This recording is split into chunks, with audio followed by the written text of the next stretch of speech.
अस्सलाम वालेकुम। आज की वीडियो बहुत ज़्यादा इम्पॉर्टेंट है और बहुत सी माएँ स्पेशली मुझसे ये सवाल बहुत पूछती हैं कि स्पेन का निज़ाम तालीम कैसा है? क्या स्कूलों में स्पेनिश पढ़ाई जाती है या इंग्लिश भी पढ़ाई जाती है? क्या कोई मज़हबी मज़ामीन भी पढ़ाए जाते हैं? या फिर स्कूलों की फ़ीसें या अखराजात कितने हैं? और क्या प्राइवेट स्कूल्स का निज़ाम भी है? और इस तरह के बहुत ज़्यादा सवालात। तो ये सारे सवालात के जवाब मैं इस वीडियो में कवर करूँगी।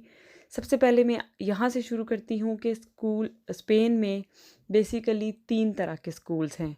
गवर्नमेंट के स्कूल्स यानी कि पब्लिक स्कूल्स, प्राइवेट स्कूल्स और एक तीसरा ऑप्शन आ जाता है कोलेहियोस concertados। जो पब्लिक या सरकारी स्कूल हैं ये बिल्कुल फ्री होते हैं, ये गवर्नमेंट की तरफ से होते हैं और स्पेन के 70% बच्चे सरकारी स्कूलों में ही जाते हैं। सिर्फ 6 या 7% बच्चे जो हैं वो प्राइवेट स्कूल्स में जाते हैं, जो कि ज़्यादातर ब्रिटिश स्कूल होते हैं। इसकी वजह ये है कि ये एक तो बहुत महंगे होते हैं, जो स्पेन की एक एवरेज बंदे की एवरेज सैलरी है उससे ये काफ़ी महंगे होते हैं। यानी एक बच्चे पे तकरीबन 500 से 800 तक यूरो तक मंथली खर्चा आ सकता है। तो ज़ाहिर है ये काफ़ी महंगा पड़ता है। और जो कोलेहियोस कंसर्टादोस या सब्सिडाइज्ड स्कूल्स होते हैं, वो होते तो गवर्नमेंट के हैं, उनको खर्चा गवर्नमेंट पे कर रही होती है उनके अखराजात, लेकिन वो रन जो हैं वो प्राइवेटली हो रहे होते हैं। और ये ज़्यादातर रिलीजियस स्कूल होते हैं, मज़हबी स्कूल होते हैं, इसलिए इनकी फ़ीस भी प्राइवेट स्कूल से कम होती है और इनमें रश भी बहुत ज़्यादा होता है। काफ़ी लोग यहाँ पे एडमिशन लेने की कोशिश करते हैं क्योंकि इनका तरीक़ाकार प्राइवेट होता है, लेकिन इनकी फ़ीस बहुत कम होती है। अब बात कर लेते हैं कि जो स्पेन का निज़ाम तालीम है, उसके क्या-क्या मदारिज हैं, क्या-क्या स्टेजेस हैं। तो इसकी 5 स्टेजेस हैं: infant education, primary education, secondary education, बचिलरातो और यूनिवर्सिटी की एजुकेशन। जो इन्फेंट एजुकेशन है यानी इन्फांतिल है, वो 2 से 6 साल तक होती है। यानी आप 2 साल की उम्र में भी अपने बच्चे को दाखिल करवा सकते हैं। ये बिल्कुल फ्री है और ये लाज़मी भी नहीं है। इसमें बच्चे को सिर्फ़ डिसिप्लिन, मैनर्स सिखाया जाता है, reading and writing skills improve की जाती हैं। तकरीबन चाहे ये लाज़मी नहीं है, लेकिन फिर भी 99 पॉइंट जो बच्चे हैं, 99% बच्चे स्पेन के, वो स्कूलों में जा रहे होते हैं 3 से या हद 4 साल की उम्र में। लेकिन जो ज़रूरी एजुकेशन है, लाज़मी एजुकेशन है, वो 6 साल से शुरू हो जाती है। तो 6 साल से लेकर जो 12 साल तक की उम्र है, उसको हम प्राइमरी एजुकेशन कहते हैं। उसके भी 3 साइकल्स हैं, 2-2 साल का हर एक साइकिल है और ये लाज़मी है। अगर आपका बच्चा 6 साल तक स्कूल नहीं जाता या 6 साल का हो गया है, वो उसको आपने अभी तक स्कूल में दाखिल नहीं करवाया, जैसे कि हम गैर मुल्की हैं, तो वो हमें जो हमारी रेजिडेंसी कार्ड्स हैं वो न्यू नहीं करते जब तक हमारा बच्चा स्कूल जाना स्टार्ट नहीं हो जाता। तो जो लोग पाकिस्तान से आते हैं, उनको अपने पेपर्स बनवाने के लिए या पेपर्स न्यू करवाने के लिए बच्चे को स्कूल दाखिल करवाना बहुत ज़रूरी होता है, क्योंकि स्कूल का जो सर्टिफिकेट्स हैं वो हम पेपर्स के साथ लगाते हैं। उसके बाद जो सेकेंडरी एजुकेशन है, जो कि 12 से 16 साल की उम्र तक होती है, उस एसओ भी कहा जाता है। ये भी बिल्कुल फ्री होती है। इसमें पहले ये 4 साल पे मुश्तमिल है और जो पहले 2 साल हैं उसमें सेम सब्जेक्ट्स पढ़ाए जाते हैं सब स्टूडेंट्स को। लेकिन इसके जो दूसरे 2 साल हैं उसमें जो प्रोफ़ेशनल सब्जेक्ट्स होते हैं उनका ऑप्शन बच्चों ने खुद चूज़ करना होता है। और यहीं पे पता चल जाता है कि हमने फ्यूचर में कौन-सी फ़ील्ड में जाना है, हम फ्यूचर में कौन-सा शोबे में जाएँगे या कौन-सा शोबे में हम काम करेंगे, वो इसी जो सेकेंडरी एजुकेशन के आखिरी 2 साल हैं उसी में आपने सेलेक्ट करना होता है और फिर 2 सालों में वही मज़ामीन पढ़ने होते हैं। अगर यहाँ पे आके ये पाकिस्तान की तालीम के मैट्रिक के बराबर है और यहाँ पे आपको डिग्री भी दी जाती है। उस डिग्री को आप बाद में अपनी प्रोफ़ेशनल लाइफ़ में या किसी डिप्लोमा में, किसी भी प्रोफ़ेशनल चीज़ में एडमिशन लेने के लिए इस्तेमाल कर सकते हैं। उसके बाद बचिलरातो आ जाता है। ये 2 साला कोर्स है। इसमें तकरीबन 16 से 18 साल तक की जो एज के बच्चे हैं वो एडमिशन लेते हैं। अब बचिलरातो में आप सेलेक्ट कर सकते हैं कि आपने आर्ट्स लेनी है, आपने साइंस लेनी है या आपने ह्यूमनिस्टिक स्टडीज़ लेनी है। तो ये आप बच्चे पे खुद डिपेंड करता है। और जब वो बचिलरातो पास कर लेता है तो उसके बाद यूनिवर्सिटी आ जाती है। फिर यूनिवर्सिटी में वो मास्टर्स करता है जिस सब्जेक्ट में भी उसका दिल करे, तो तालीम मुकम्मल हो जाती है। बहुत से लोगों के ज़हन में ये सवाल भी आता है कि कौन-सी ज़ुबान में तालीम दी जाती है। तो मेन लैंग्वेज तो स्पेनिश ही है, उसमें दी जाती है। और कुछ जैसे 17 सूबे हैं तो हर सूबा अपनी सूबाई लैंग्वेज भी स्कूलों में पढ़ाता है। कुछ सूबों में जो उनकी सूबाई लैंग्वेज है उसको फर्स्ट नंबर पे रखा जाता है और स्पेनिश लैंग्वेज को दूसरे नंबर पे। लेकिन ज़्यादातर स्कूलों में स्पेनिश जो प्रायोरिटी है वो स्पेनिश लैंग्वेज है, और जो सूबाई लैंग्वेज है वो भी पढ़ना ज़रूरी होता है, लाजमी होता है। कुछ ऐसे स्कूल हैं जहाँ पे साइंस सब्जेक्ट्स जो हैं वो आप इंग्लिश में भी पढ़ सकते हैं।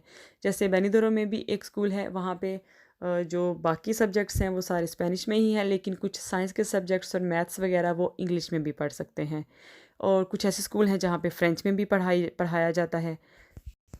और नॉर्मल स्कूलों में मज़हबी तालीम बिल्कुल नहीं दी जाती।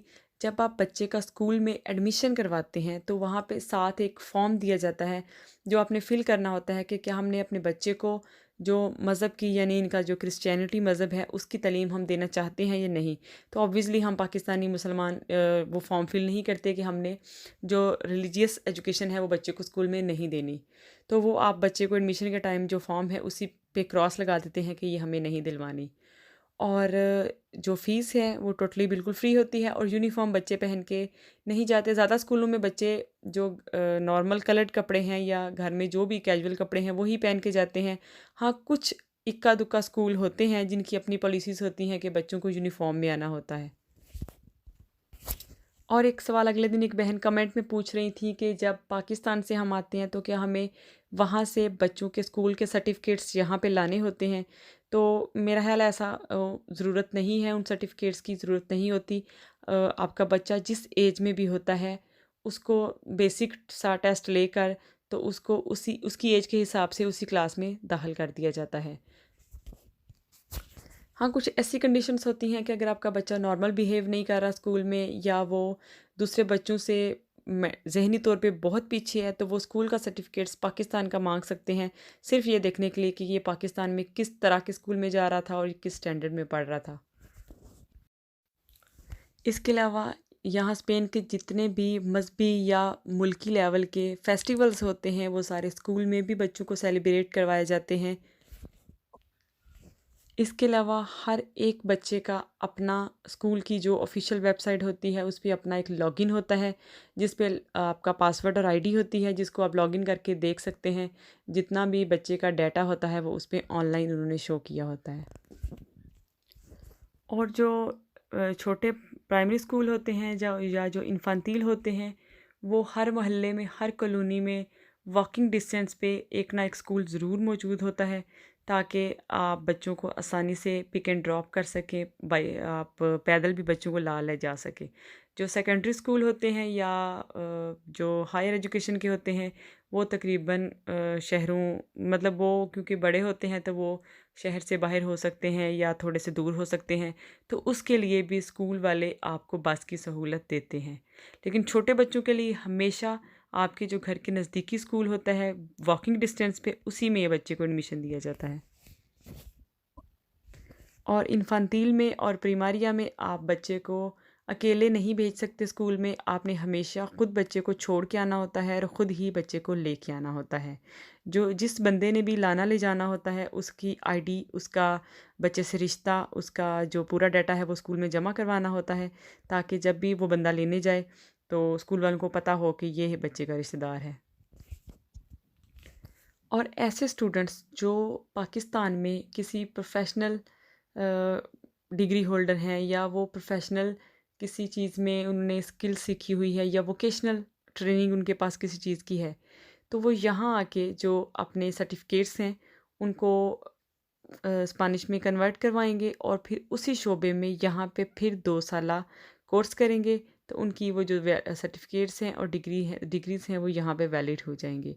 तो फिर वो यहाँ पे भी अपने शोबे से रिलेटेड जॉब कर सकते हैं, लेकिन उसके लिए पहले उनको स्पेनिश आना बहुत ज़रूरी है।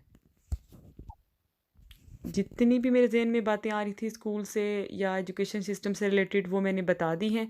उम्मीद करती हूँ कि आपको कोई ना कोई हेल्प ज़रूर मिली होगी। और अगले दिन भी एक वीडियो डाली थी, उसका लिंक भी आप ऊपर ये बटन में देख लें, कि जहाँ भी बच्चों को तालीम दिलवाएं, चाहे पाकिस्तान में भी दिलवाएं, अगर आपको वहाँ पसंद है तो वहाँ दिलवाएं, अगर आपको यहाँ सेटिस्फाइड हैं आप तालीम से तो यहाँ दिलवाएं। लेकिन प्लीज़ बच्चों को एक साइड का रहने दें, चाहे यहाँ दिलवाएं चाहे पाकिस्तान दिलवाएं, लेकिन उनको एक ही जगह पे दिलवाएं ताकि वो एक ही जगह पे पढ़ें और एक ही जगह पे कामयाब हों। ये जो दोनों जगहों पे आना ले जाना ये बच्चों की तालीम को बहुत ज़्यादा नुकसान पहुँचाता है। तो अगर हेल्प मिली है तो वीडियो किसी न किसी के साथ ज़रूर शेयर कीजिएगा। दुआओं में याद रखिएगा। अल्लाह हाफ़िज़।